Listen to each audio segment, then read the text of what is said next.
These guys are ridiculous. These guys are ridiculous. Now, how about them damn Celtics? And we are back with another episode of How About Them Celtics. Sam and I are here recording on Wednesday, May 22nd. I'm at the Auerbach Center after Celtics practice today.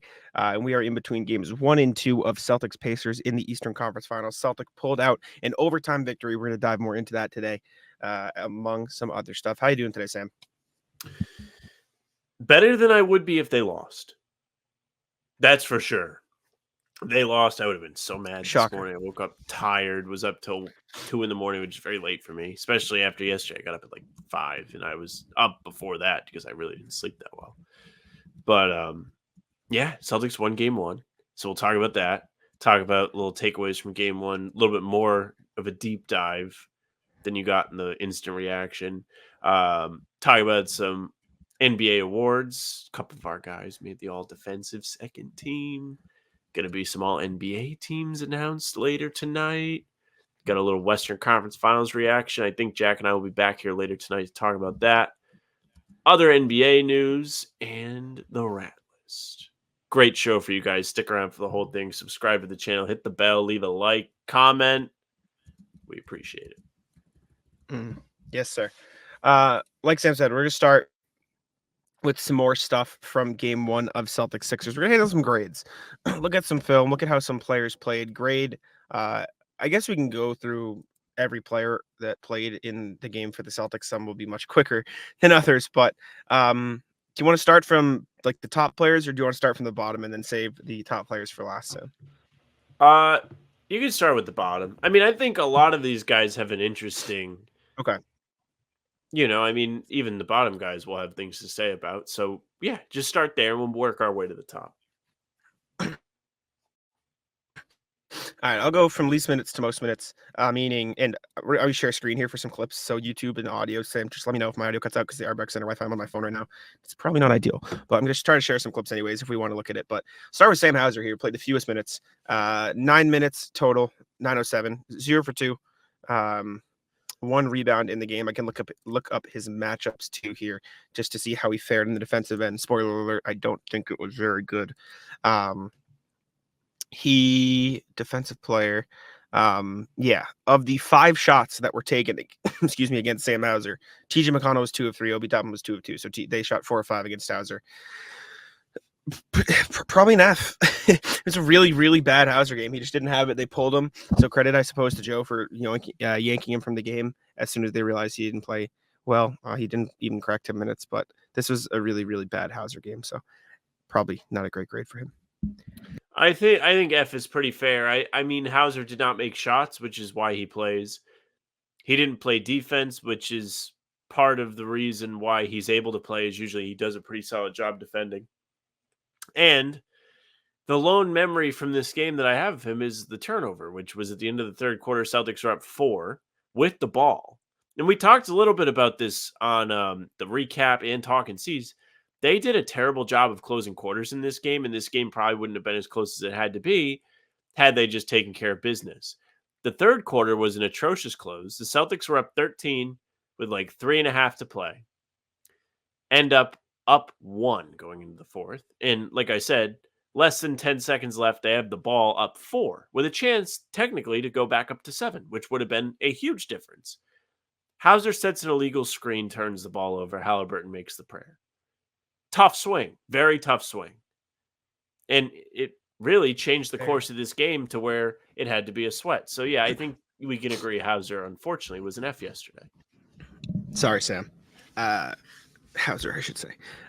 Not a good Sam Hauser game. Tough one. I tried to pull up the clip of the offensive foul, but it got cut off in the box score. Like the clip, it just like showed the call, so I couldn't actually see it. But the one thing I'll say about the offensive foul is on the slow motion replay, he gets pushed in the back a little by Obi Toppin, but I don't really care.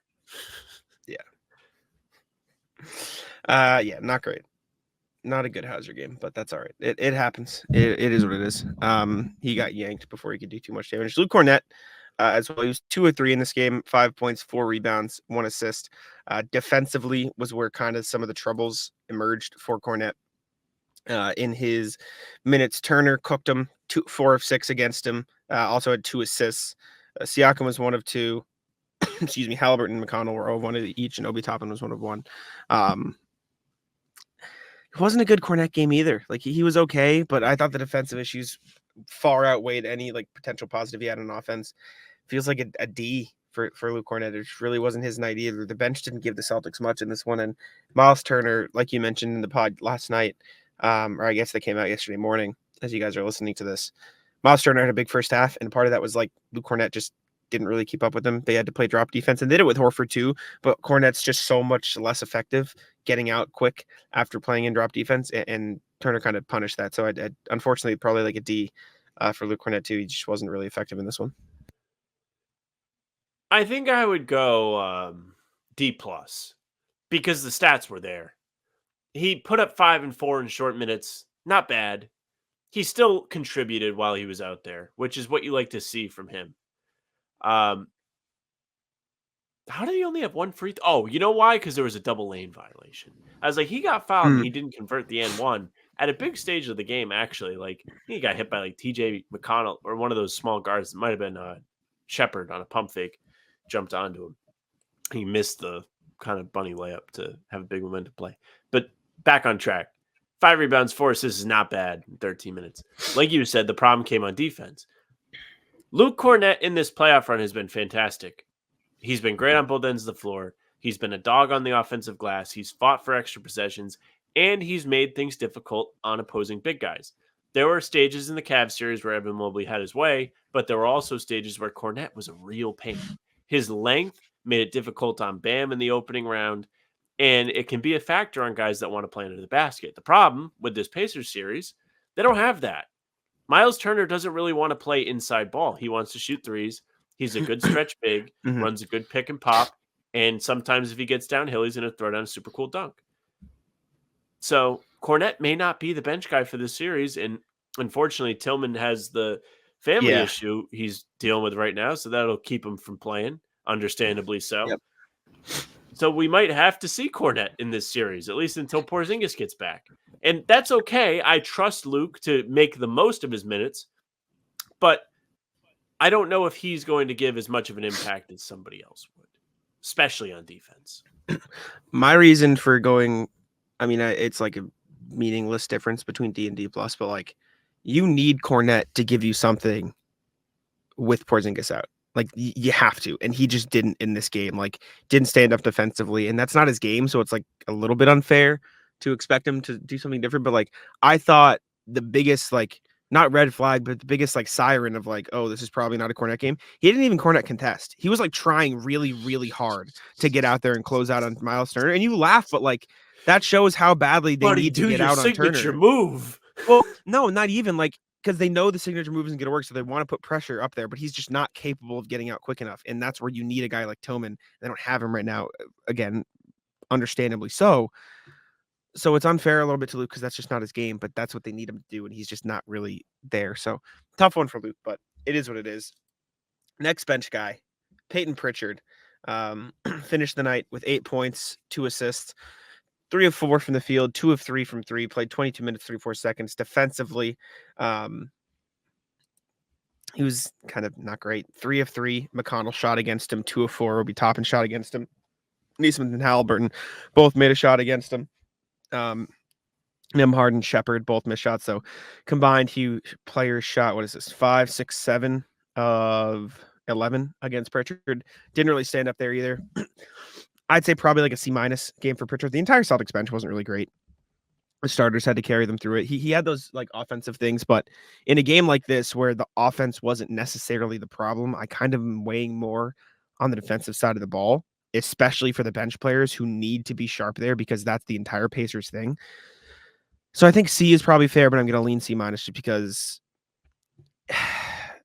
maybe C. It was just a very average Pritchard game. Like it wasn't anything special. It wasn't anything like absolutely killing the Celtics, but TJ McConnell had his way with him. Pritchard returned the favor, luckily, against McConnell as well. But it just, you almost wish he gave you a little more shooting. Like I know he was 2 of 3, but like they found him. And I don't think that's necessarily his fault because I think the Celtics driving kick and swing offense should have done a better job of finding shooters in general, not just Pritchard, but just seemed like a very meh game from Pritchard, which is fine. It is what it is. Like this game, I don't think the reason they were in the position they were was his fault, but I also don't think he did too much to help them avoid that fate. So I think right smack dab in the middle for him.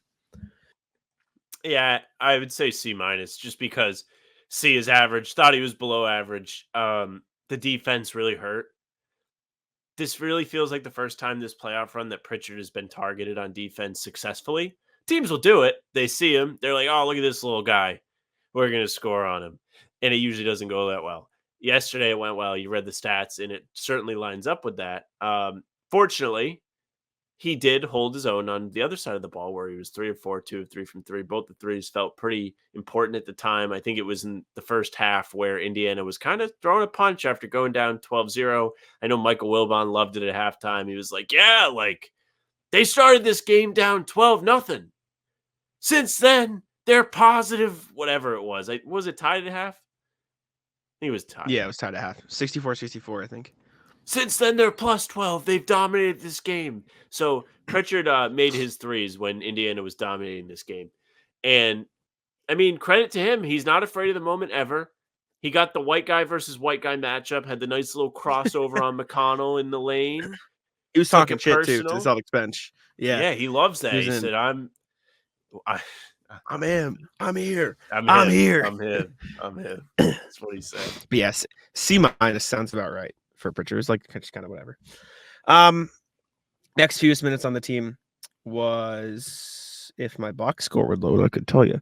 Al Horford, 39 minutes, 35 seconds, shot 5 of 15, 3 of 12 from 3, 15.6 rebounds, 1 assist, 3 blocks in this one. Defensively, he kind of got targeted. Siakam was 5 of 8 against him. Nembhard was 2 of 4. Halliburton 3 of 6. And then 3 other guys were like 0 of 1. So that's a combined number of 10 of 14, 18, 19, 20, 21. 10 of 21, which isn't as bad as what you would think looking at it. I thought his interior presence was fine. But everything else is just like, you just wanted a little bit more from Horford in this game. Like, if he had just made 2 more of those threes, this game looks different. If he had just been able to get a little bit better contest on 2 more of those Siakam shots late, this probably would have been a different game. Like, the Pacers relentlessly targeted him in the fourth quarter. Like, I'm looking at matchups here, and I'm looking at the stats, and I wonder if I can look at fourth quarter alone. I don't know if I can do that, but it just feels like he wasn't. Okay, yeah, here. Let's go fourth quarter. So this was the whole game. Or I'm not allowed to do this. Hello? Can I not do range? What are we doing? The point is, he got targeted in the fourth quarter. That's how the Pacers got an overwhelming amount of their offense, was just going right at them. And it feels like that really hurt the Celtics. And also, the Pacers very much did throw a lot of this game because Al Horford only made 3 of his 12 threes. I'd probably land on like a C for Al Horford. It just wasn't a great game. Like, I respect the interior presence. Like, he did make a couple of those threes, which you need, and he made one of them at a big moment. It just you need a little bit more from him, and I don't think it's completely his fault, which is why I'm not going like a D or a C minus or anything, because you want the Celtics to help him a little bit more on the switches or put him in a better position to succeed. But they targeted him relentlessly, and he didn't make enough of the threes, and a lot of those threes were open because they were leaving him open. Yeah. It just feels like if he just makes a little more, it's a different game. So I probably land on a C for Horford, even though if that seems a little bit harsh. I think I'm going to go C2. I was thinking C plus because I wanted to factor in that there was a lot more asked of him compared to what you would normally ask of an Al Horford player. But at the same time, I don't feel like this was an above average game. I thought it was fine. I think he did a lot of good things. The defense, you mentioned the team shot sub 50% when he was guarding them, which isn't always the goal as a defender. And I went back and I watched the Siakam fourth quarter buckets.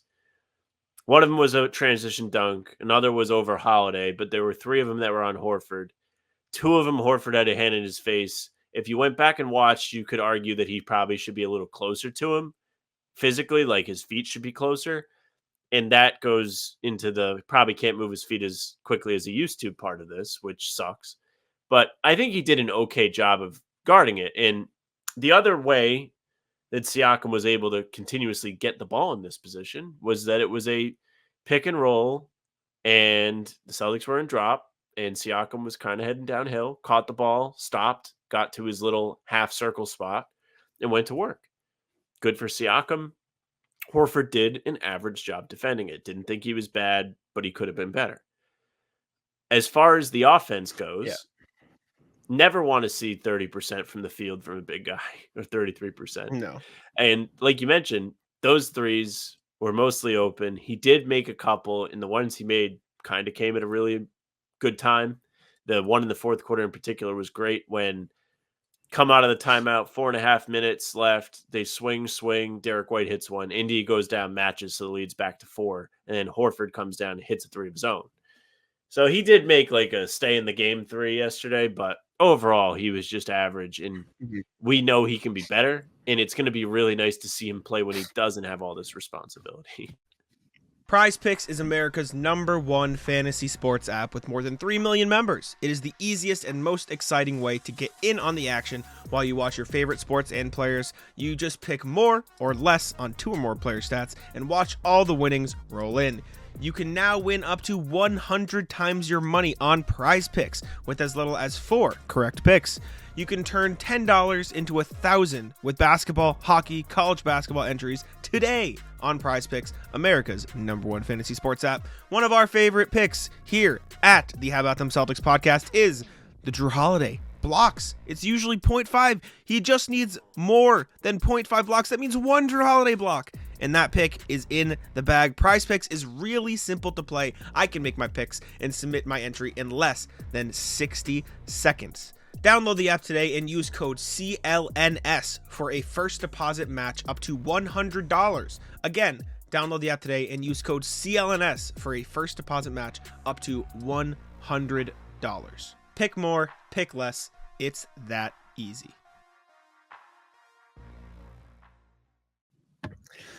Yeah. Let me know if I'm lagging too much while this is happening, but these are all of Siakam's shot attempts against Horford in the fourth quarter. He shot 4 of 5 against Siakam in the fourth quarter. So going into the fourth, he was 1 of 3, and then they really went into him.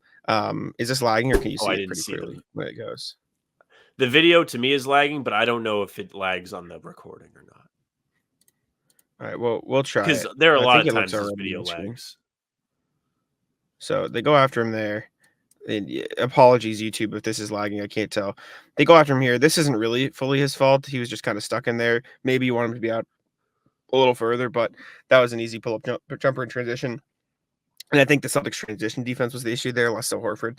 But here, they're just going right after him. They play that drop coverage, and because he's in drop coverage, he has to recover. And then, I mean, Siakam was just getting to that spot all night. That wasn't a terrible contest by Horford, but Siakam, like, this is where he makes his money. This is where he's made all of his shots. Again, they go to the drop coverage, find Siakam in the mid-range. Horford gets out. That little step back, like this is like the difference between 2 years ago Horford and this year Horford. This right here, boom, that little step back is all the space Siakam needs to rise up. And unfortunately, that's all he did need, and he sunk the shot. I think this is his one miss, which came at a crucial time. And they got out there, and that was way off. And I think Horford did a better job contesting, so credit to him for that. And then overtime, get on him again. That's just a tough shot. There's nothing you can do. So it wasn't actually as bad, I guess, as I remember. But I know Andrew Nembhard hit a couple of those big ones as well, and so it was a healthy mix. But I think standing at a C when you combine his, I don't want to say disappointing shot making because he's not an amazing 3-point shooter, but like more than 3 or 12, like just 4 of 12. 4 of 12 would have been great. 5 of 12 would have been above average, but it's the 3 of 12 was where you get to. Yeah, the Nembhard possessions, can't believe we didn't mention it. Those were the ones that hurt the most. Those were 2 big They're a killer. grass balls shots from Nembhard with seemingly the game on the line, and he made them both. And at this stage of his career, this is where I think we all kind of worry about Horford, where it's like, is he going to consistently stay with these little guys anymore? And the answer is probably no. He still does it. Like game 5 against Cleveland, Garland was trying to go at him at the end of the game, and he was like falling apart. Garland was falling apart because he could not get by Horford. There are still stages where Horford plays great defense on these guards. He had some good blocks on Garland in that second round series. Like, he still has it, but maybe not like 36 plus minutes into the game. Like No. that man played. Well, let's see. He was probably like 33 minutes into the game because they played all 5 Yeah, minutes. he was 39-35 in this game, so just under 40. Yeah, but Just like under 40. trying to subtract OT, like at this stage of the game, he was probably Oh, pretty tired. Is what I'm saying. yes. Like Yes, his absolutely. legs aren't holding up then, but Yes. he still has it sometimes. I don't think it's like full washed, but little washed. The color in the t-shirt isn't quite what it used to be. Mhm. Yeah, Nemhard just got so much space on those, and it's tough. Derek White ended up playing. So you went C for Horford too, Yeah, right? I C. think so. I think C is the grade for Horford in I this think game.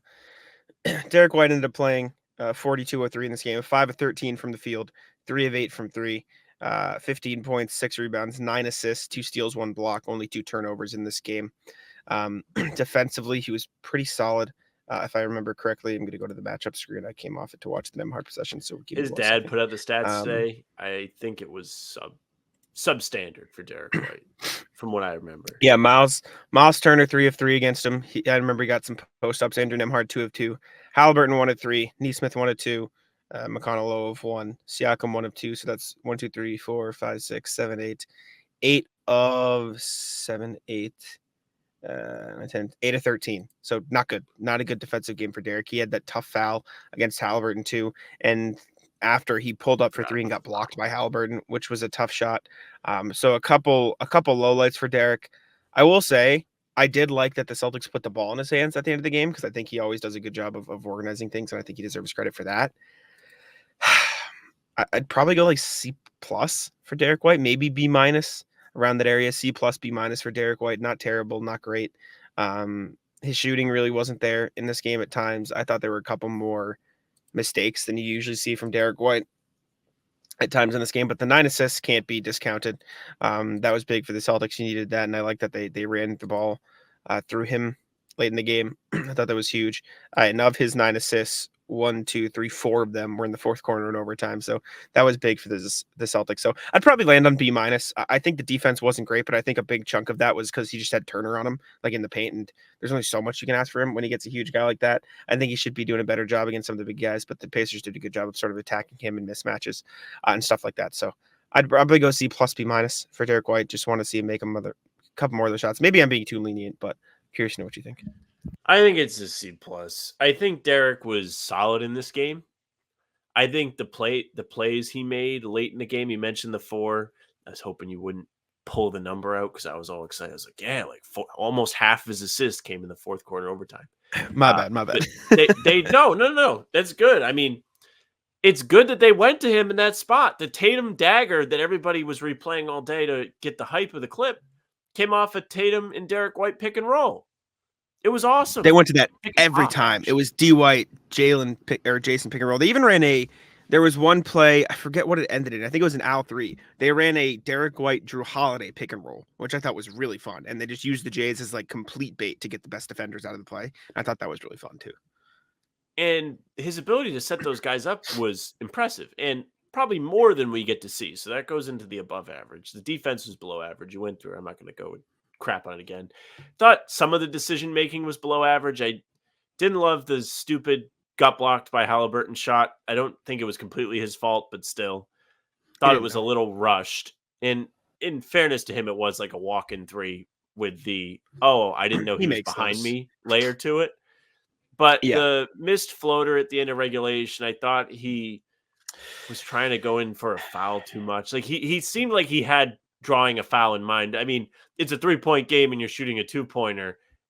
You're hoping that you draw a foul and sink it so you can tie the game, I guess.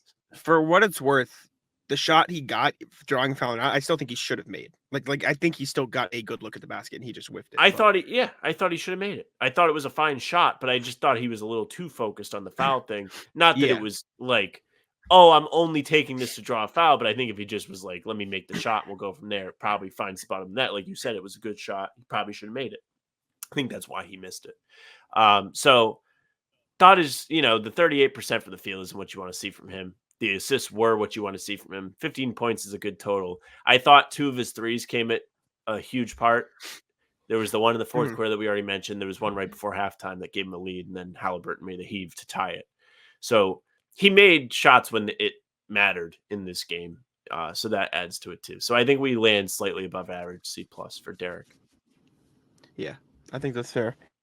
Next one, Jalen Brown played 44-25 in this game, 10 to 20 from the field, 1 of 4 from 3, big 1 of 4.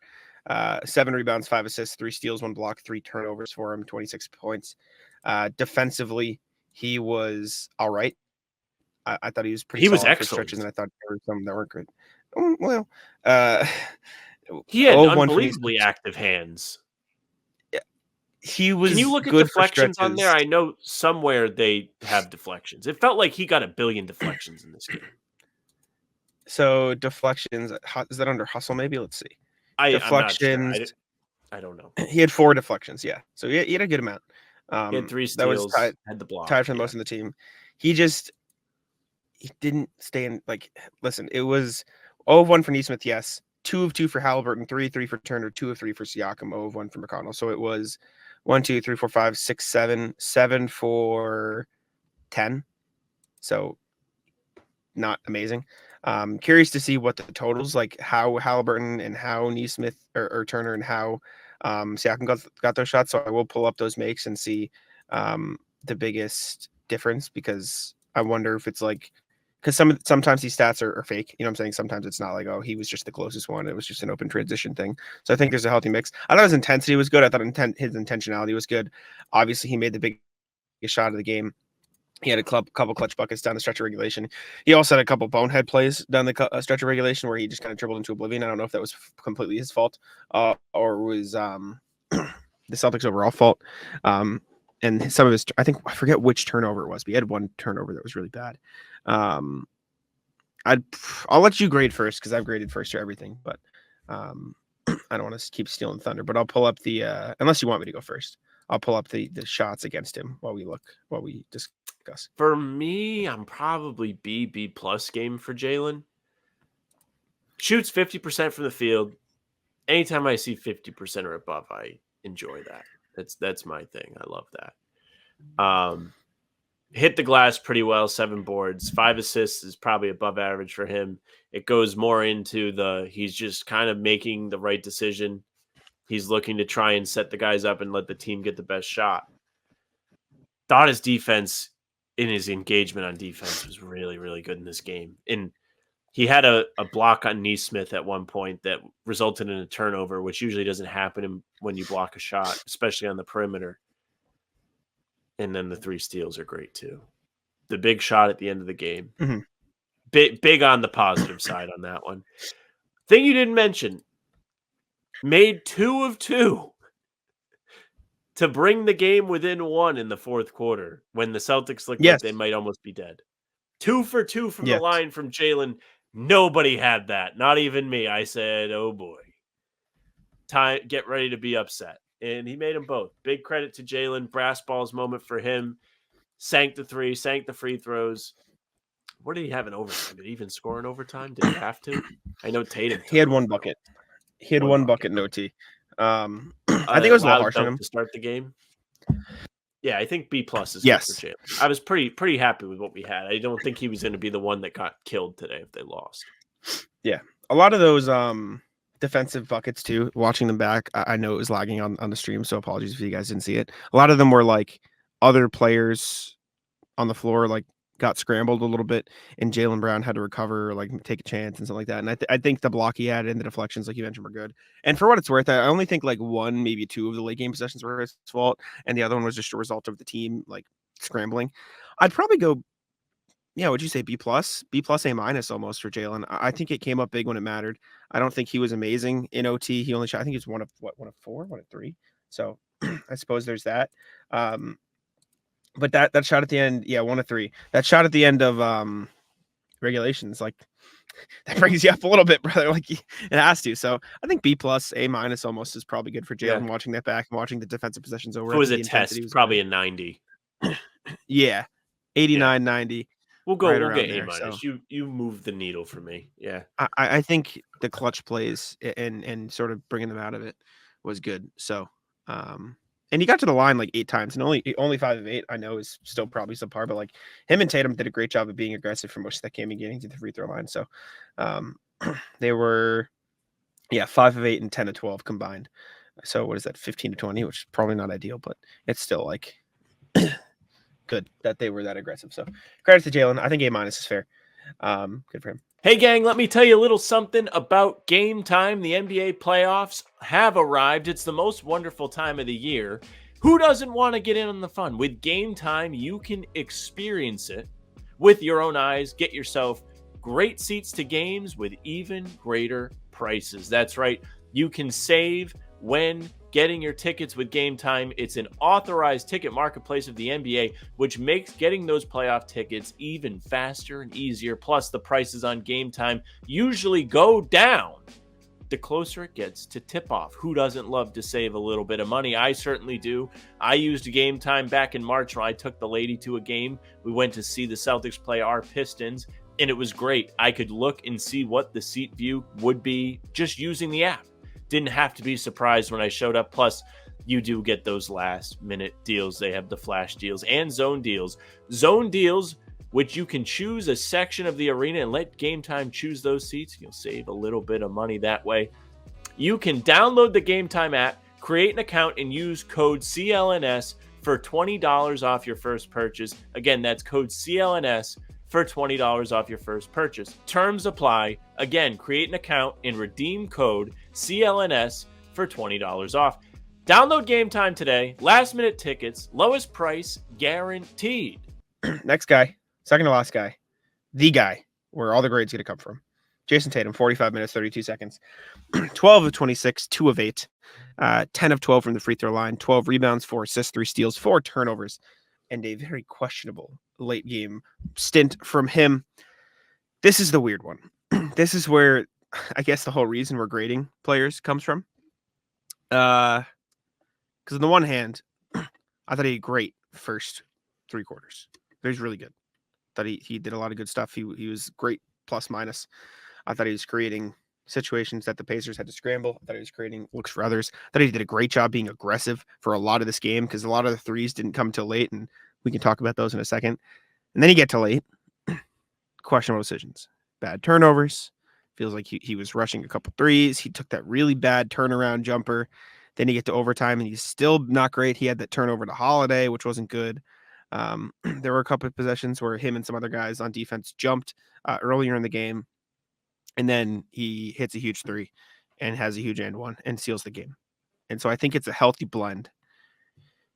I'm curious to know what you think. Yeah, I thought for a lot of this game, he was great. I thought his start to this game was excellent. He had a lot of points early. We've seen more and more of aggressive Tatum in the first quarter throughout the playoffs. As it's gotten deeper, you see him attack more. It's good. I like that. I think he's capable of doing it. It sets the tone right from the beginning. I thought the first play of the game was excellent. He literally snatched a Nesmith entry pass out of midair and then created a fast break for Jalen. I liked it. Loved his intensity on the glass. 12 rebounds is always good. He's done a tremendous job this season of postseason rather, hitting the glass, closing out possessions, which they need. Not to cut you off, sorry. I also think for what it's worth, he did a good job defensively. Looking at it this way, nobody made more than one shot against Tatum. 6 players made a shot against Tatum, but nobody made more than one shot. So he was 10, 11, 12, 13, 14, 6 of 14, one guarded by Tatum, and only one person made a 3 against him, and that was Obi Toppin. So I do think he did pretty well on defense, even if there were a couple sloppy ones. And I particularly think he did a pretty good job against Tyrese Halliburton at times. Halliburton only took 2 shots against him, but I think like that sort of Tatum's length and quickness did well against SGA and Anthony Edwards earlier in the season and John Morant last year. Like I think that applies a little bit in the series to Halliburton. So credit to him there too. But that stretch at the end of the game just rings the loudest, which is unfortunate. Like, do you want me to grade first or do you want to give yours first? What are we thinking here? Yeah. So, if this was like a test, you know how like when you take tests in school, like there's first and foremost, Tatum is an honors class, so his test is harder. And that's okay. It's scaled up. Nothing wrong with that. Now, Tatum's test consists of multiple choice section, and then there's an essay section. Tatum nails the multiple choice section. The multiple choice section is the first 3 quarters of this game. Essay section. Not the greatest essay of all time. I'm sure there have been writers that you've edited for, Jack. Take a pick. Maybe one that supports this team. That you, the opposition is what I mean. One, maybe you don't think is the greatest when it comes to putting pen to paper. That was probably Tatum's performance in the fourth quarter. Now the teacher gets the essay and says, you're like my star pupil. I know you can do better than this. Give it another go. And we'll give you like half credit. Maybe we'll say half credit. I don't know if that's fair. Yeah. But we're going to give you a chance to amend that essay. And he capitalized. Those 10 points were huge. He did have a few moments in overtime that I was like, are you ever going to wake up? But then the answer was yes. Because he missed an under the basket, like tap in layup, and it rolled off. And you're like, what the fuck? Then he comes back and gets the N1, drills the 3 for 6 straight points, and finishes with 10. It's really all you could have asked for him. He made the big 3 after missing the big 3 in regulation. I say he gets a B+ because this is the honors test. It's a Tatum test. So and there's nothing wrong for people in the comments that might get mad at this, because people on Twitter have been crying all day for people being critical of the Celtics. It's not me being like, I think Tatum sucked. I just think Tatum has a different standard as the guy. And he did a great job of being a good teammate throughout this game. He does the dirty work, play defense, hit the glass. But that fourth quarter performance is not necessarily what you want to see, but it's pretty much amended because he showed up in overtime when they had a chance to put, like, it was like he got a second chance in like a time travel movie or something. Fixes the mistake. So I have a buddy who, I'm trying to find it, was actually on the 5th ever episode of this podcast. And this was before, I don't know, Sam, can you hear me? Am I lagging? Okay. I can hear you. He was on the 5th ever, I can't tell sometimes because my Wi-Fi is crap. Was on the 5th ever episode of this podcast, and it was before you were even on the show, right? Mm-hmm. And this man doesn't watch basketball. I had him on because I thought it'd be funny to quiz him on stuff. He thought Jordan played for the Warriors. He didn't know who Giannis Antetokounmpo was, right? It was a joke. And during the SATs, when we took them, he forgot a calculator. So he did fine on the, without a calculator section. But when the calculator section came up, he couldn't do shit. This sort of felt like Tatum forgot his calculator for crunch time of the SATs, right? Forgot the calculator. And I think that his mom showed up before he finished the test, but there was only like 5 minutes left, so he couldn't go back and fix all the questions. That's the English section, right? It was math, English, and he did fine in the English because he figured it out. It feels like you almost have to weigh that section heavy because this is the biggest thing that Tatum needs to do. He needs to run that. The optimist in me wants to go B+ like you. I don't get how Tatum can keep doing some of these things, wants to go like B-. So I think maybe settling on like an 84. Keep getting away with that. And I'm usually the Tatum defender. Like, I'm usually the guy to come in here and say he was good, and he was good. He had a great rest of the game. He was huge at closing that out. But I think that stretch at the end of the game was super not good. And so I'd probably like 84. It's like a B. I mean, the like, stupid ass shovel pass underhand to Jalen that got intercepted was bad. Aside from that, I didn't think he made like terrible decisions. The 3 he missed was open. The turnaround he missed may not have been the greatest thing of all time, but that was bad. The clock was ticking down, and he was like, fuck, we got to get something. All right, like, I'm pretty comfortable taking this shot. I'm going to give it a go and miss. That was after, but that was after an offensive rebound, though. They could have brought it back out. It again, like, clock ticking down. Fuck, we got to get something. Like, there is a panic. There's like 12 seconds on the clock. It reset. I don't think it was great, but I can understand, like, oh shit, this game is a disaster. But like you said, this is an honors class. And so I feel like you got to kind of like, okay. I think 84 is where I stand. It's like a B. is fine, Give him a and that's B. harsh. That's harsh, but I think B is right around okay. B plus is fine too. I wouldn't complain if B minus. B plus. I mean, last one, Drew Holiday. I mean, the guy, right? 10 of 16 from the field, 4 of 8 for 28 points, season high. B actually 10 with 36. B seems really harsh. Maybe B plus is right. He was really good for the rest of this game. And he closed it out. Anyways, B plus is fine. Team high plus 20 as well. Drew Holiday, 28 points, 7 rebounds, 8 assists, 3 steals, 4 turnovers in this game. So he had that too. Defensively, I thought he was really solid. He had that game clinching stop on Tyrese Halliburton, forced that turnover in OT. Let's see. Siakam, they targeted Drew Holiday actually in this game, and I think a lot of these numbers that we're going to see defensively are a product of the Pacers. Just made a lot of shots in transition, but Halliburton 0 of 3, which is the best part. But Siakam 3 of 4, Nembhard 1 of 3, McConnell 2 of 2, Toppin 2 of 2, Nesmith 3 of 5, and Shepard 0 of 1, I should say. This is an A+ game from Drew Holiday. It has to be. It's his best game as a Celtic. You needed his scoring. You needed his post moves. You needed his defense late in the game. 100% A+. I'm curious to know if you disagree, but it's got to be. Yeah, no. A+. Flirted with a triple-double, played defense, forced the Halliburton turnover, had 8 points in the fourth quarter, really just kind of made the Pacers pay for leaving these little boys on him. It just took it right to the basket. It was great. I love what we saw from Drew Holiday, made the timely threes, played team high in minutes, 5 offensive rebounds. Oh, my God. Needed 3 that. steals, That's too. huge. I mean, I've been a Holiday guy A+. for a while. I've had a ton A+ of for respect Drew for how he's Holiday. come into the team and He just been deserves like, it. whatever you guys need, chilling. It's you, buddy. I cut out. I knew it was me. I was talking, then I saw it was me. Anyways, A+ for Drew Holiday. Good for him. I think that's it for grades. Good job. That was fun.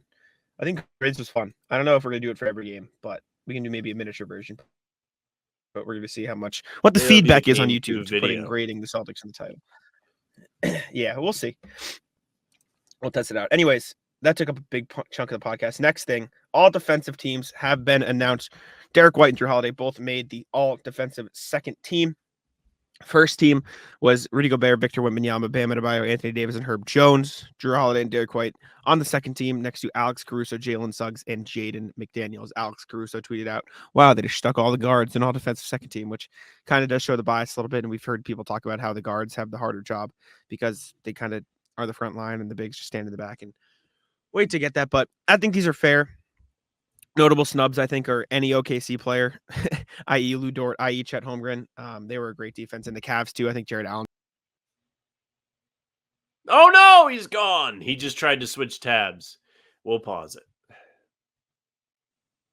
I forget my computer's a touchscreen sometime. So I go to touch the screen and, like, click something, and I'll just, like, backspace because if I swipe on my screen... It's lag and touch screen. It's a very tough life. I would be upset. But yeah, Derek White and Holiday made second team.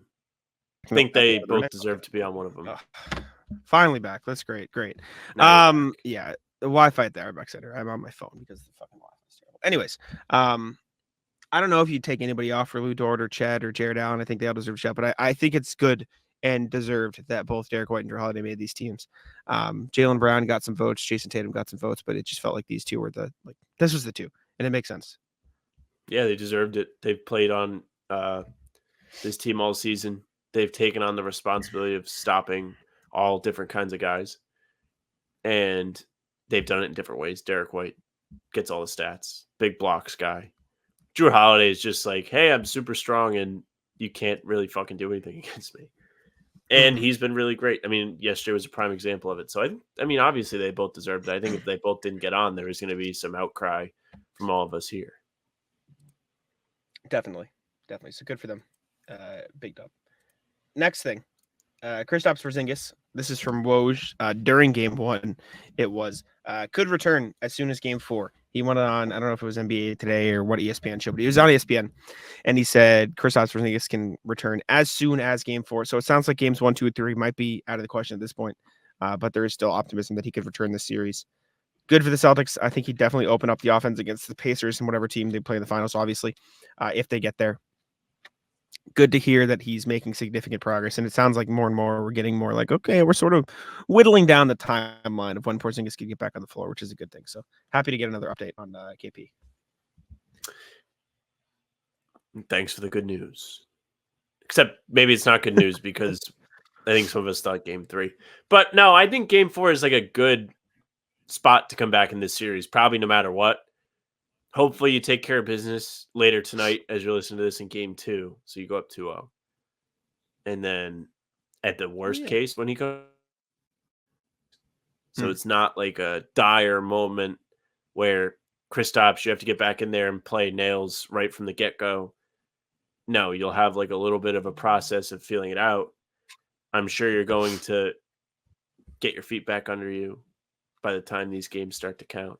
And, best case scenario, they go up 3-0 and you come back for a Game 4 that really doesn't have that high of stakes. And you can comfortably get back into the lineup. Like if it's 2-1, it's still going to be a dogfight. You still want to win it. But I just think getting him back out there in a comfortable spot is a sneaky important wrinkle to all of this. Because it's not good to just throw him into the deep end. No. I think they're handling it well. But I was listening to Locked On with John Corrales this morning, and he made the good point of if he's 100%, bring him back. If he's anything less than that, keep him on the sideline. And I think that's the important thing, no matter what. Just make sure he's 100% before you rush him back. Because the worst possible outcome, knock on wood, is comes back, gets hurt again. So that cannot happen. Every precaution needs to be taken. All right. So as we're recording this, all NBA teams haven't come out. So we're going to jump over and discuss those now. All right. We are back later. I was about to say the Celtics. The NBA has announced the all NBA teams, first team, second team, third team. I will pull it up here. I thought I had it up, but I don't. So let me pull it up. Jason Tatum gets first team all NBA alongside literally everybody else you would expect to get first team all NBA, which is Giannis, Luka, Jokic, Shea. First team, Tatum. It's the most. It was obvious. This was always going to be a first team. Brunson had a little. Maybe he'll get it, but no, it was going to be Tatum. This was the obvious first team. Second team, Brunson, AD, KD, Ant, Kawhi. Interesting. I think AD did have a really good season, so he looks like the odd man out there, but he had an awesome season. So they had to get him in the one season. He's probably going to play enough games. It's true. They were like, oh my God, he's probably going to have this is going to be his last season of eligibility. Get him in there. But he was good. And then third team was Devin Booker, Steph Curry, Tyrese Halliburton, LeBron, Sabonis. Now, Jalen lost out.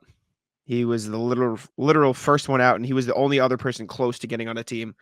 He had 50 points to Booker's 70, Halliburton's 75, and Sabonis's 104. Somebody voted Sabonis for first team, by the way, in case you're wondering. Interesting. I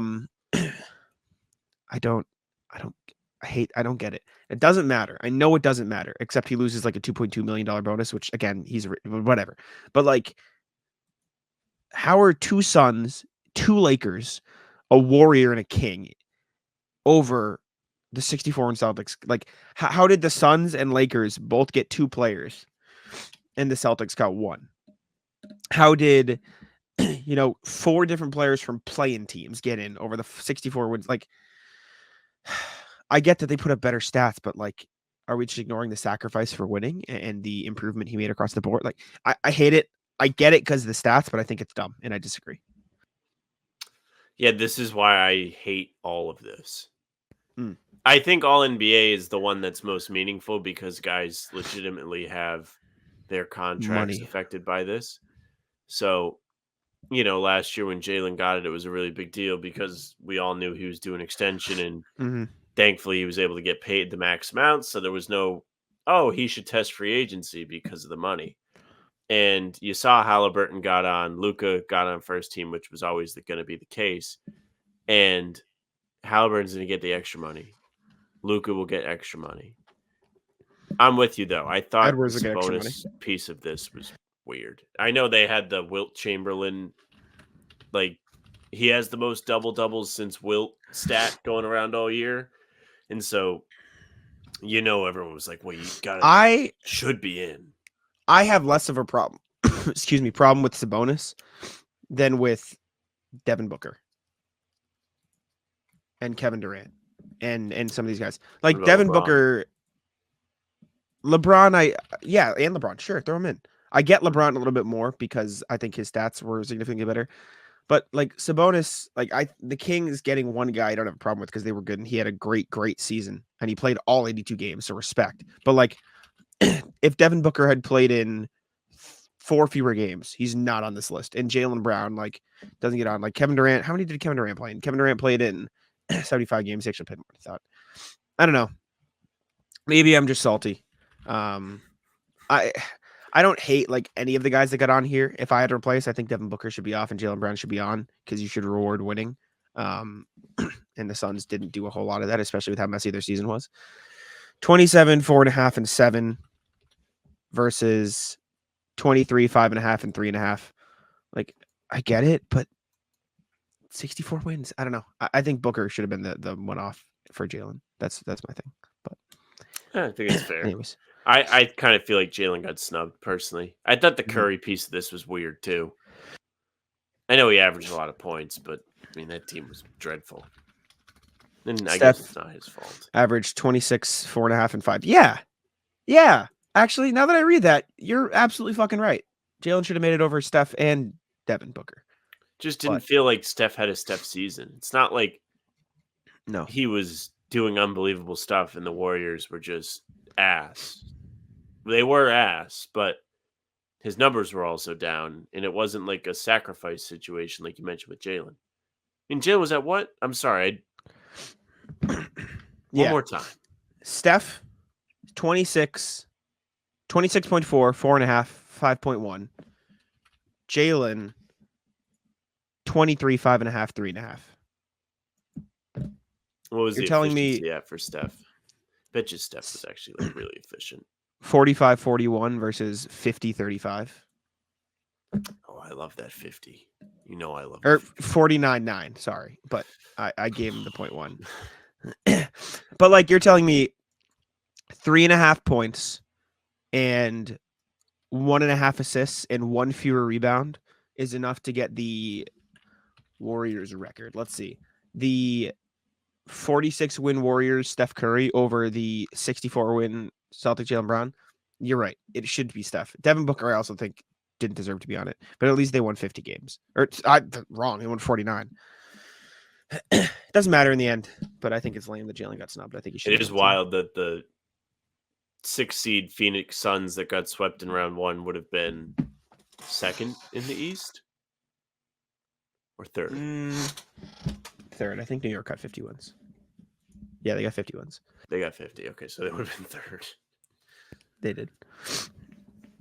And for what it's worth, like the top half of the West was better than the top half, but like 46 wins, 8 seed, 46 wins, 10 seed. Like I don't think it was across the board, yes, but I think the East had some good teams, but it does depend. Jalen got snubbed. Good for Tatum though. Glad he got first team. 3rd year in a row with first team, which is wild considering how talented the NBA is. Like somebody said more first teams than Wade. Does he? Yeah. I clicked Dean Wade by accident. I'm a fraud. NBA. Well, I'm already seeing a lot of Kyrie on the timeline. D Wade only has 2 NBA first teams. Mm. Wow. Tatum's got 3 now. Yeah. Good for him. Wow. Anyways, any final thoughts? You good? I'm good. All right. Wrap up the NBA teams. All right. We're back. Email time. Let's go to the email, see what y'all had to say after game 1 of Celtics-Pacers. Again, if you want to email us, reminder as always, hbtcpod@gmail.com. You can send us your email. You can say what's up to us. You can give us any thoughts you want. And we'd appreciate it very much if you do, because it gives us free content. And we like hearing from you. Genuinely, we just like reading all your emails. It's always a good time. Let's see what y'all have to say. All right. First one. Let's clear these out from RJ, as per usual, the beast. With love and respect, what's the Celtics secret sauce? Afternoon, guys. Getting ramped up now that we're about to exit virtual August. As a fan of the end of the bench assistant coaches, great articles, by the way, Jack. Thank you, RJ. We appreciate you. And the road less taken in general. Who or what do you think could be the Celtics' secret ingredient to victory against the Pacers? That's all. Be well, and let's win this thing, RJ. Honestly, I think it's the same thing that won you game 5 against the Cavs. Like if Horford makes 2 more of those threes, if Derek White makes one of those threes, like I think it's whack to say offense in a game where the Pacers put up 128 and the Celtics had 133. But I genuinely think if the Celtics make a couple more of those open threes, it would help their defense because then they could get set again and it would help them against the Pacers. Because when the Celtics had a set defense at the start of the game when they were making everything, which obviously can't happen, their defense was infinitely better. So I think it's that in transition defense for me. And then maybe, please God, try to help the drop defense. But anyways. My answer is whoever plays center next. It could be Tillman if he comes back and is ready to play, which could be. Or Tatum if they decide to use him as a small ball 5. Or even O'Shea, who some people online are like, what if you put him at center? Any of those guys that I just listed should make your defense be a bit better when it comes to defending Indiana's pick and roll. Tillman can move. Tatum, we just talked about how great he was on defense defending individual players. And O'Shea Brissett can move. And he was also a member of this Pacers team last year, so he might have some of that like weird chemistry feel that they get timing-wise down where he could muck things up. I would not mind seeing somebody else out there just so the defense doesn't break down. We talked about it on Talking Seas today.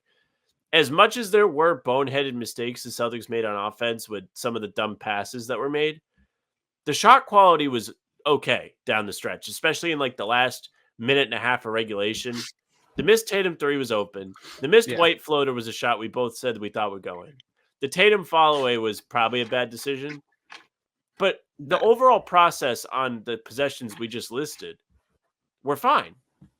There was an earlier stretch. They hit back-to-back threes, but they didn't make up any ground because they just gave up baskets on the other end. If you were able to more consistently get stops in this game, that's where you could have taken control.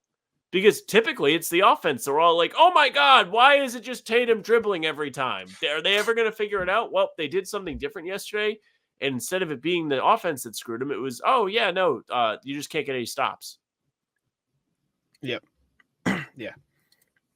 So yeah, maybe it just is the defense. Like they left Horford open, man. Like those can go in. So that's important too. Anyways, I don't want to downplay. I just want to be different. No, I know. All right, next email from RJ. With love and respect, trust the fish. Evening, guys. Tonight is not going to be a subtle and nuanced analysis. Had so much fun working the playback with SJ Gamelli from the start. But for as much as I poke fun at Sam about jerseys or Jake Eisenberg's hat mojo, I don't know what that is. Hat mojo. I'll have to ask Jake. We started talking about tacos and burritos. He what? He wears different bucket hats. He had a bucket hat. Oh. And they lost, so he switched bucket hats. I see. We started talking about tacos and burritos during the third quarter free throw, and then SJ mentioned not liking fish or tacos. The conversation moved to fish, and so did we. Celtics came out back to take a 10-point lead, so of course we kept talking about fish throughout the rest of the game because you can't go away from the streak. You can never go away from the streak. And the fish brought home the victory. Yeah, I know. It's ludicrous. JB's amazing stretch in the final 7 seconds of regulation joined the lore of Bird to DJ against the Pistons. Drew did everything on all fronts. And even Tatum put together the quietest 36-point performance I've seen in a while. But tonight, I have to recognize the fierceness of the fish. Be well, and let's win this thing. A fan of tasty fishes of all stripes. What's your favorite fish, Sam? Are you a fish guy or no? Codfish. Fish and chips. Cod is good. Go. Fish and chips is good. Lobster is good too, but it's expensive, so you don't get it as much. Salmon. Good salmon's really good. I mess with salmon a lot. I'm trying to think. Tuna's good. Do you like sushi? Yeah. You said what? Are you a sushi guy? Yeah, but I'm not getting like fish sushi. Like I'll do the roll, but I like the mango roll. Really? Sometimes they do. So you won't get like chicken. You won't get like California roll with like salmon in it or a tuna roll or something like that. No. Interesting. I'm a fan. I like it. Anyways, shout out the fish. Appreciate you, RJ. Next one, Philip. Bench minutes. Yeah. Fellow Celtics sickos. If game 1 is any indication of how the series will go, we have a fun ride ahead of us. However, I am wondering if you have any concerns about our bench use. First and foremost, I do. Shut the fuck up, Philip. It is not going to be a fun ride ahead of us if I have to watch 7 games of that. I'll be dead. Oh, no thanks. You'll survive. We would love and respect. Don't listen to him, Philip. You be you, Philip. Don't listen to the ill.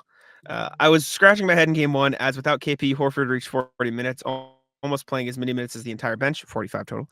It's fairly normal total, but not for a player who has injury potential and usually plays 25. These weren't a cakewalk 40 either. He was being targeted relentlessly. As an old man, I was proud of the way I hung in there and fought the entire time. Still, I do not think it's sustainable. Questions.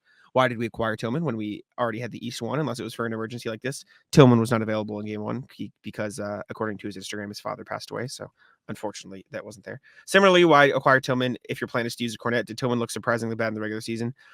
Again, it just unfortunately wasn't an option in game one against the Pacers, but I get it in past series. Why not run a small ball lineup for the 10 minutes and rest Al? Valid. Does Joe privately know he wouldn't play Al against the Wolves or Mavs, and therefore Al's expendable in this series? No, Al's going to play. Or is it simply Occam's razor, and Joe just wants to win the game? Al's potential for injury be damned. Help make sense of this. All the best, Phil. I think Al's going to play until Al tells Joe he's not going to play, and I don't think that will ever happen. So I think Al's just going to play. But I don't know. Yeah, I completely agree. What are you laughing Al's not going to play against Minnesota. Yeah, no, Al's going to play. Absolutely. No, they're going to play him.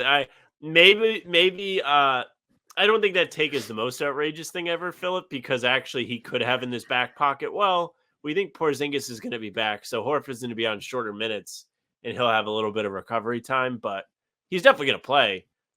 Even like as holy, like meaning holes in it, as his game was yesterday, like he was still a C+ when we did the grades. Like he's like, or did we say C- or C? I think it was just C. It was average. C. Like as like disappointing as it might have been, like it wasn't like negative. It was just like he was being asked to do a lot. So I think his best ability right now is like, oh yeah, you can just go and come off the bench and not be asked that much, and that'd be great. Mm-hmm. Yeah, it's just unfortunate the situation he's been put in with the KP injury, but he'll get through it. He's played well and he's stepped up big when he needs to. Shout out Game 5 against the Cavs. So good for Al. Next one, forward, regardless of opponent, opportunity for season needs realization. This from a few days ago. I wonder if this got lost because it had to be forwarded. But anyways, oh yeah, this got sent to howboutthemceltics@gmail.com. I don't know who owns this email. Because it's not us, right? Like, let's talk. What is poppin', fellas? Well, this is from Brent Miller. Shout out, Brent. What's poppin', fellas? Well, it seems to be a foregone conclusion that our Celtics will win the ECF, proceed to the finals, and defeat the Mavs, Nuggets, and Wolves in 6 or less. Jesus Christ. I had a fairly similar mindset in June 22 when Golden State came into the Garden for Game 4. My buddy, his son, and I flew up, had phenomenal seats, somehow in the wheelchair section, where we possess no physical limitation for which to place us. Just online tickets seating us there, great view, and room to move for what it's worth. I thought we were on the precipice of taking Game 4 going forward for banner number 18. Unfortunately, as we know, Steph Curry went buck wild, and we played like a team that had never been there before. It was D. White's first partial season, and he, Tatum, Brown, et al. Were outplayed and showed a lack of experience, losing to Draymond Green. I still hate that guy.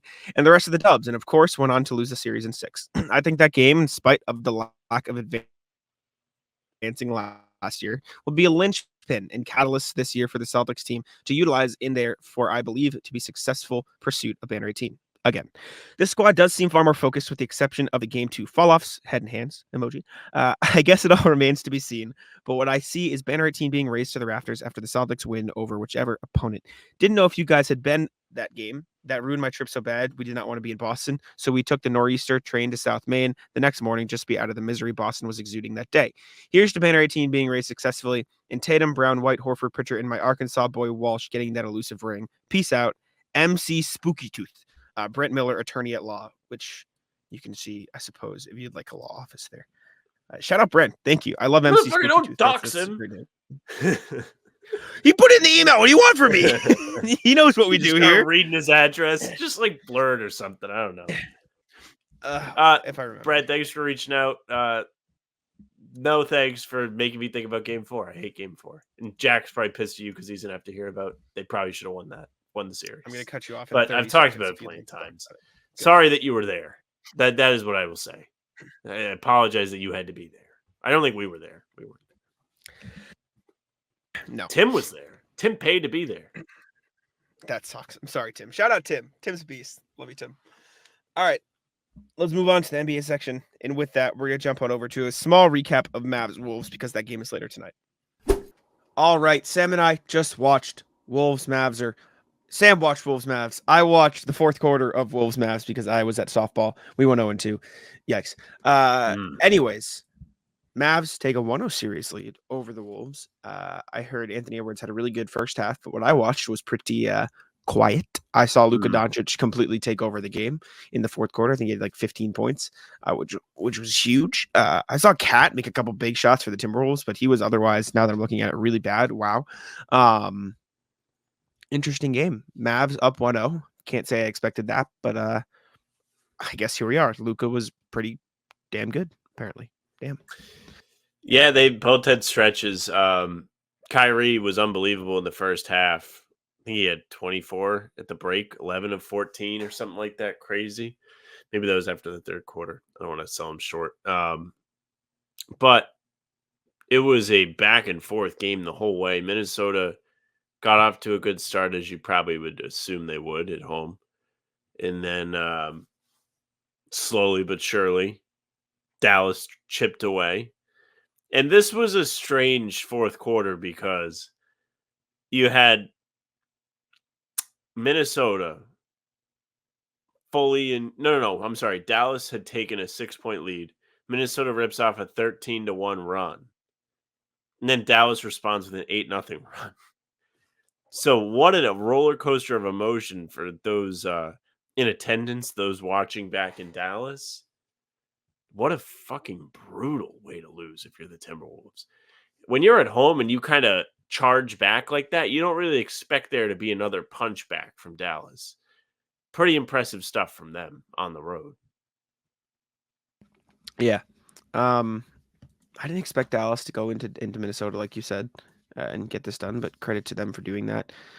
That fourth quarter Luka performance was fucking sick to watch. He was making everything. That was rip your hair out territory. So credit to him for playing well. They only made 6 threes in this game and they won it. That's a disaster for Minnesota. The free throw battle, I guess Dallas won. Do you lick your lips seeing the threes, Jack? Like, what do you mean? What if they play Dallas and they only make 6 threes? No, because the Timberwolves lost this game. And the Celtics are just as capable of having a bad defensive night and shooting night as the Timberwolves are. Anthony Edwards did a little bit of everything else. He had 19, 11, 8 in this game, but 6 of 16, 5 of 12. Cat 6 of 22 and 9. Jaden McDaniels made 6 threes in this game. Jesus Christ. Naz Reid is pretty good. Good for Dallas, man. They're a good team. Kyrie and Luka are fucking nasty 1-2 punch. That offense is like, they're probably 2 of the best offensive players in the league, and they play on the same team. And that was kind of the mold that Dallas always wanted to go with the Dinwiddie and the Brunson and like getting another ball handler next to Luka. And they probably have the best possible version of that. Add in PJ Washington being good, made a big 3 late in the game for Dallas. Lively and Gafford are great. It's a really well put together team. Credit to them. Anything else? Another funny thing from the close of this game was the Cat goaltend call. Where goes in for the putback. Very favorable bounce for that. Ball hits both sides of the rim, goes up, hits the backboard, and comes up. Oh, I'm sorry. Backboard, rim, straight up. And Cat slams it home. Ball extremely close and officially deemed in the cylinder.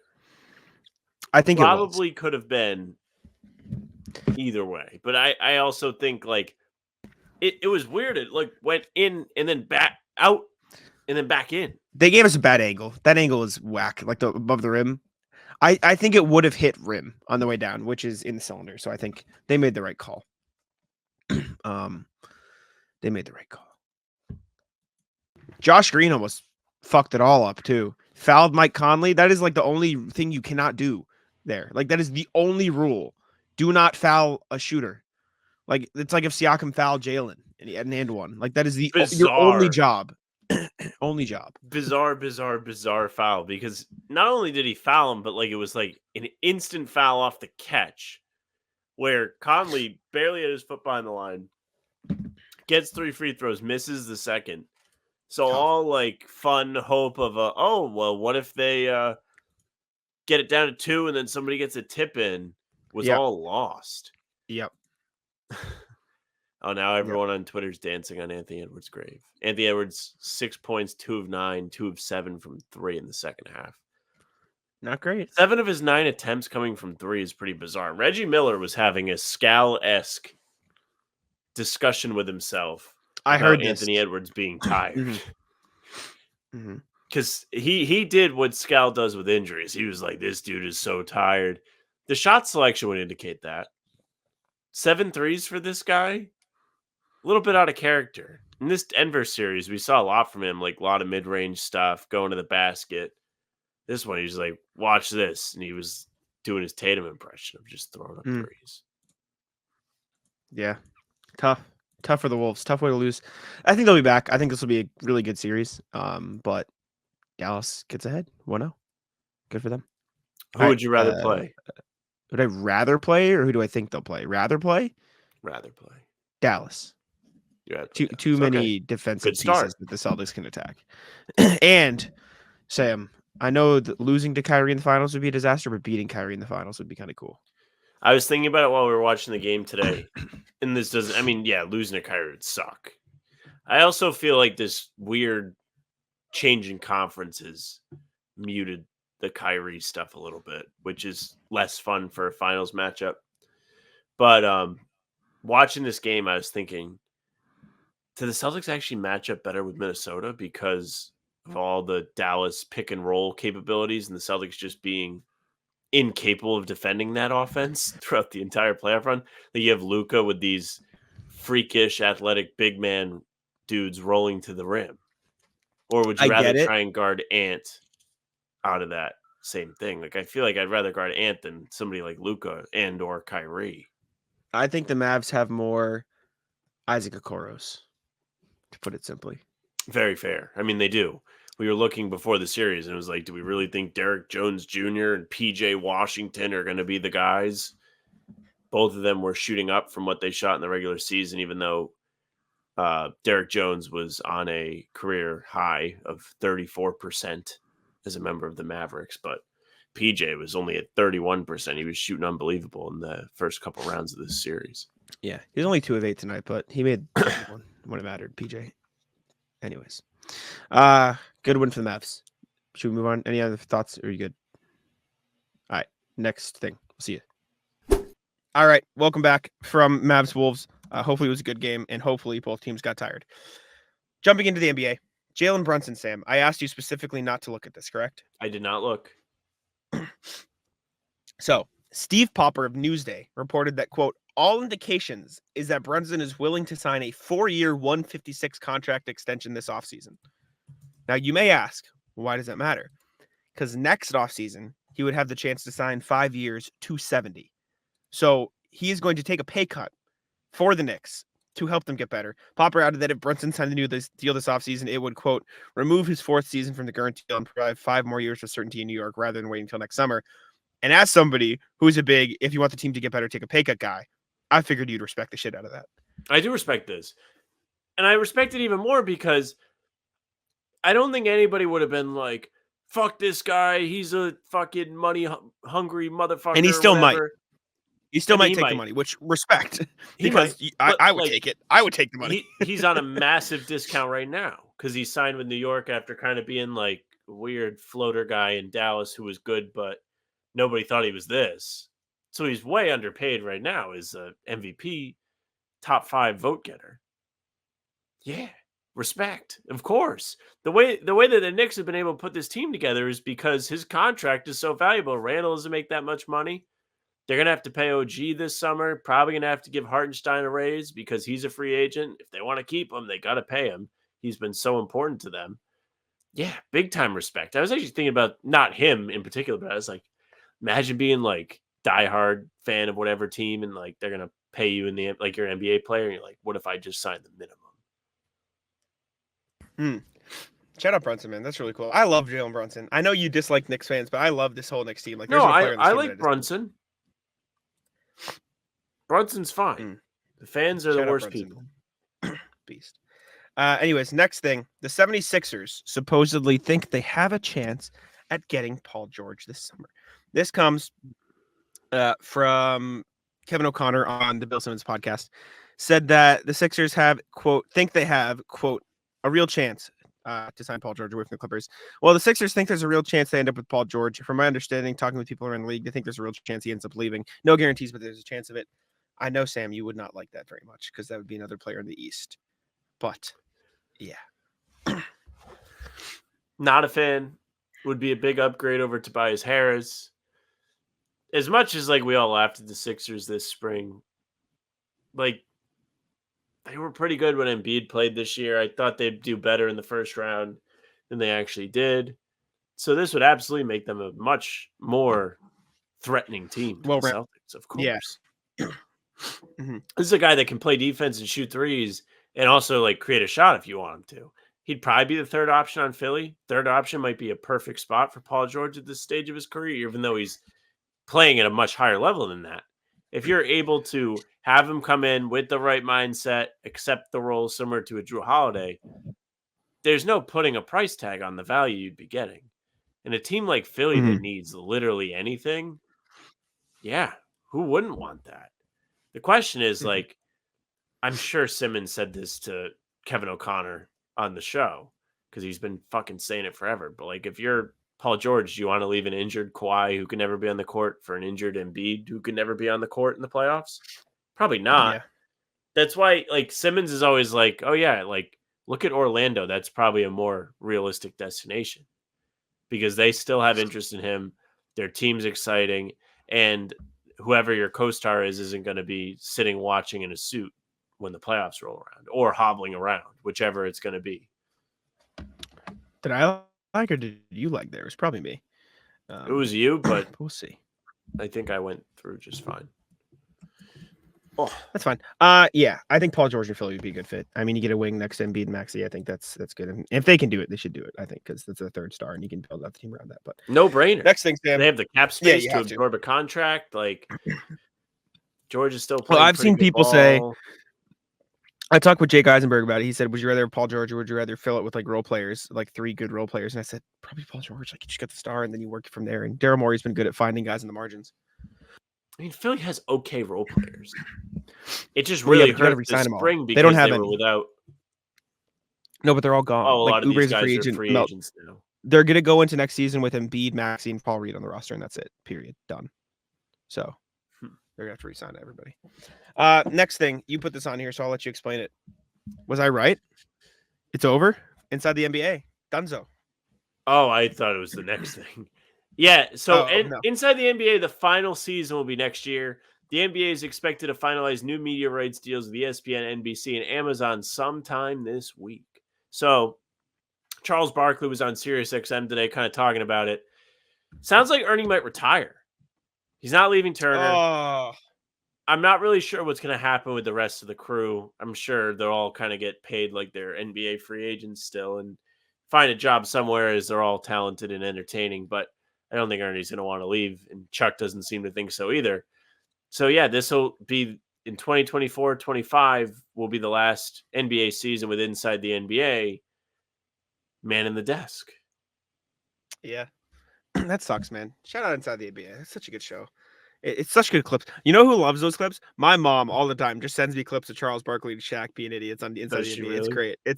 It's very fun. She goes, I fucking loved it. We'll pull up a clip of Charles Barkley when he goes Galveston. These guys, she starts crying. She loved the New Orleans clip.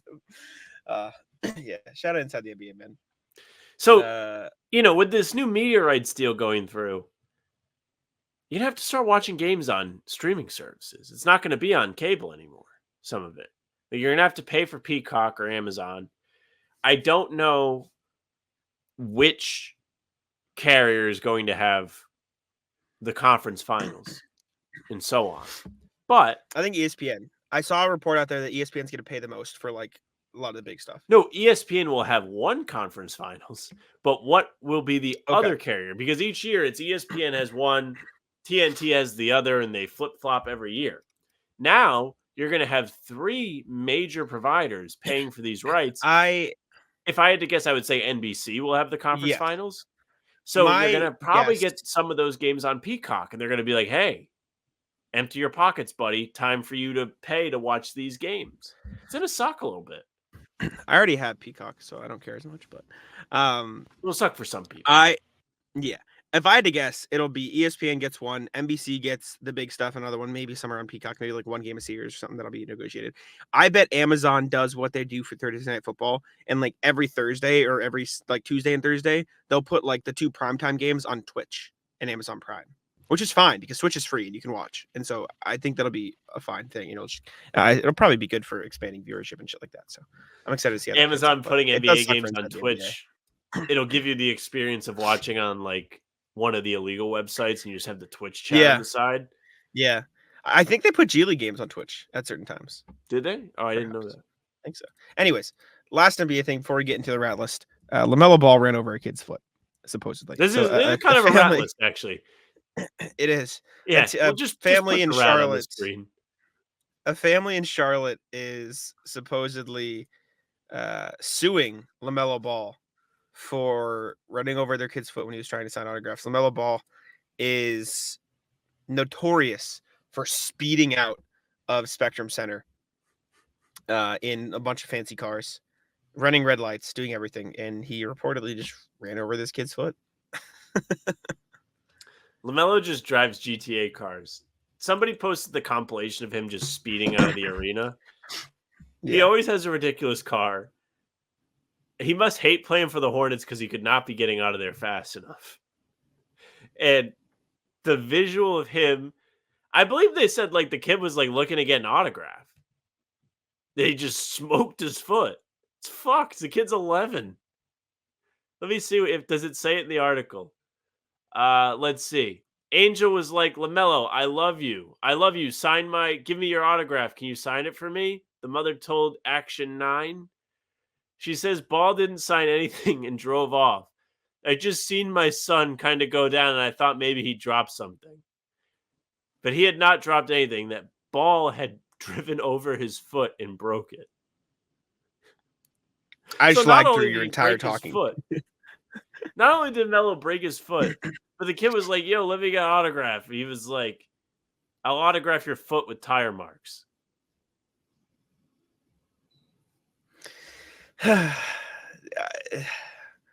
LaMelo just like acts like he's still in high school sometimes, man.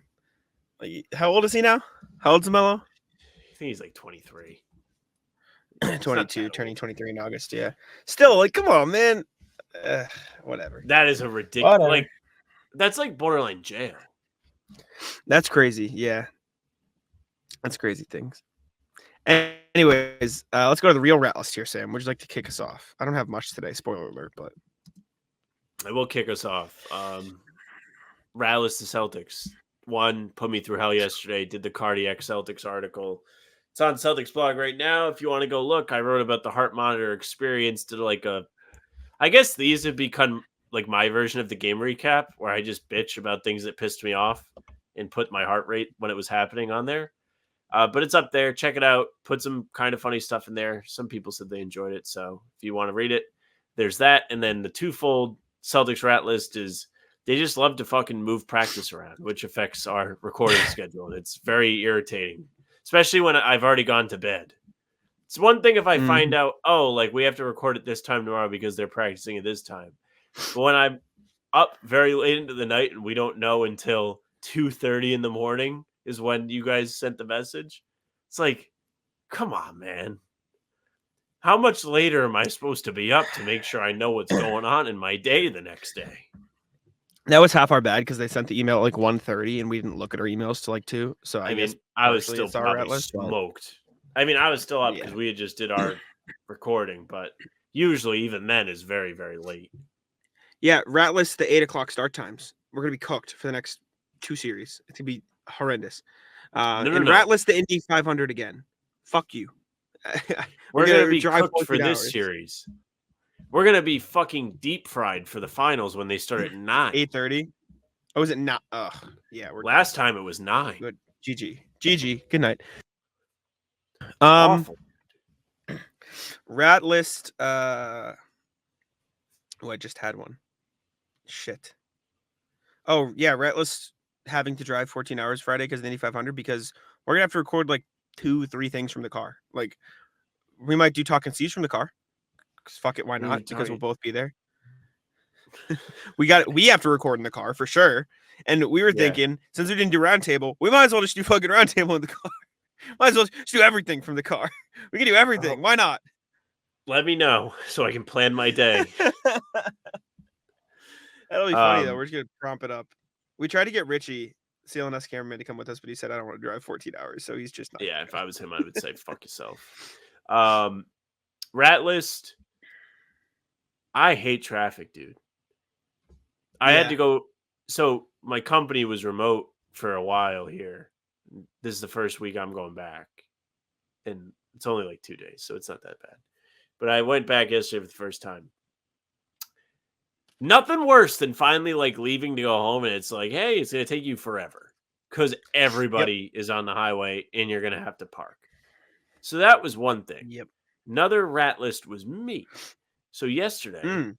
again, first time I've had the routine of going to work. The worst part about going to work is not actually being there. I actually don't even mind being in the office. It's good, it's productive, have a lot of space to work. But when the process of fucking getting there is brutal. I know this isn't like an everybody problem, but I'm trying to exercise, so I have to get up early. Then I got to come back. I got to shower. I got to make sure I'm like presentable. Got to eat. Yeah, that takes mad long. Thank goodness that they played yesterday instead of today. Next week, I'm gonna have to move the routine around or something. There's not a shot I can go into my work days after a late night like yesterday. But anyways, the point is, Rattler's me because I'm off my routine. I'm getting out of my car, going into work. I have to grab my like scan badge or whatever to go in. I have it. Get in the office. I'm working. 1 o'clock rolls around. I'm like, okay, time for me to go get lunch. Get some Jersey Mike's. Always a good choice. My buddy and I are leaving to go on lunch, and I'm like, you know those moments when you start like tapping your pockets, and you're like, oh wait, where are my keys? Where did I leave them? Yep. Yeah. So I'm thinking to myself, oh fuck, where did I put my keys? Did I leave my keys in my car? Because one thing about me, Jack, is I don't lock my car. So I didn't Why? lock. There's nothing in my car. That's stupid. I'm also not like driving in Boston. I'm just driving like around Rhode Island. Like I'm not in heavy Yeah. populated areas. Like I Still. do lock my car if I go somewhere that's a very busy area. But anyways, I Gotta don't lock lock your my car. car. So Sure, I'm like, oh okay. man, did I leave my keys in my unlocked car? I hope it's still there. Then I was like, well, Yep. maybe I accidentally like threw my keys away because I was carrying them in the same hand as my garbage when I brought my like morning like breakfast bag in. No, they were on the seat of the car. Car was still there. But all-time bonehead dumbass move for me. Yeah. Because I was like grabbing my backpack, grabbing my badge, like just I had my keys in my lap and I must have just got up and they fell off. Whew, brutal. Gotta lock your car. You gotta lock your car. Have to. This just happened, so I'm like reacting real time. Ratlist Hinge. So in my Hinge profile, I have like a picture This of is a good me one. dressed up as Superman as like a kid because it's funny, it's cute. You know what I'm saying? Yeah, Like in one of my like something whatever. Am I lagging? Can you hear me? I see you I froze. can Maybe hear it's you. me. I can hear you. Welcome back. Okay, it's me. And it just hit me with the notification. Photos of minors are prohibited. Please take it out, or action will be taken against your account.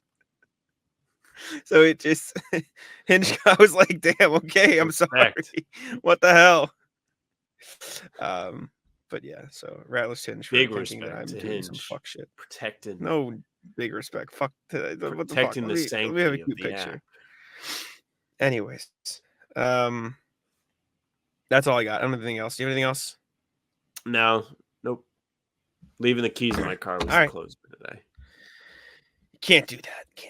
Anyways, appreciate y'all for tuning in. Make sure to leave a like and subscribe to How About Them Celtics. We'd appreciate it very much. We're gonna be here after every single game of the playoffs, so make sure to tune in 5 a.m. every single morning. Like, subscribe, turn that noti bell on, and I'll let Sam wrap it up because I think I'm still lagging. So I'm gonna throw it over to you so I can be done. Jack was not lagging, but thank you very much for listening and watching. Make sure you subscribe to the channel, hit the bell so you don't miss any of our daily uploads. We're coming at you with new content every morning at 5 a.m. Whether it's these pods Tuesday, Thursday, Sunday, game recaps, morning after every game, or other videos in between, will be here for you. We also have streams Monday, Wednesday, Friday, talking season in the morning with Bobby Kravitsky. You can also find us for Roundtable, usually Tuesdays around 6. It's fucked this week because game 1 was on Tuesday and everyone's busy on Wednesday. Might not get it this week. Usually it's on Tuesdays. And Jack and I are here for pregame every single game. It's tons of fun. You can also find us on Spotify and Apple. If you follow us there, the pods and game recaps will be right in your feed, audio only.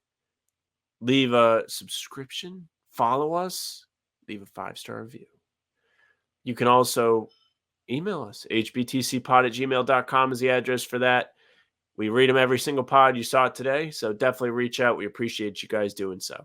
You can Bout Them C's, Twitter, Instagram, TikTok, Facebook's just the name of the podcast. Sam Lagged Out. I'm here. You can follow me on Twitter @JacksonMoneNBA. You can follow Sam on Twitter @SamLaFranceNBA. That's it for us. Bye.